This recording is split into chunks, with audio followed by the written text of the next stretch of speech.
Kuya Alvin, bakit kailangan ng life insurance ng housewife o stay-at-home husband? Wala naman silang sweldo. Alam mo, isa yan sa pinakamalaking misconception.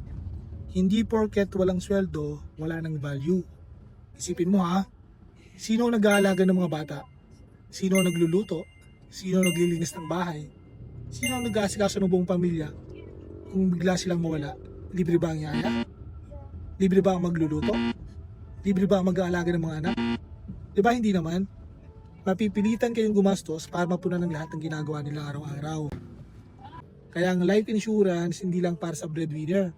Para rin ito sa mga taong may malaking ambag sa pamilya kahit hindi nakakatanggap ng sweldo. Kasi ang totoong sukatan ng value ng isang tao hindi lang kung magkano ang kinikita niya. Minsan, mas mahal pa nga ang halaga ng ginagawa niya na hindi mo napapansin. Kaya ikaw, sa tingin mo, dapat bang may life insurance din ang stay-at-home wife o stay-at-home husband? Sige nga, comment your opinion below and pag-usapan natin.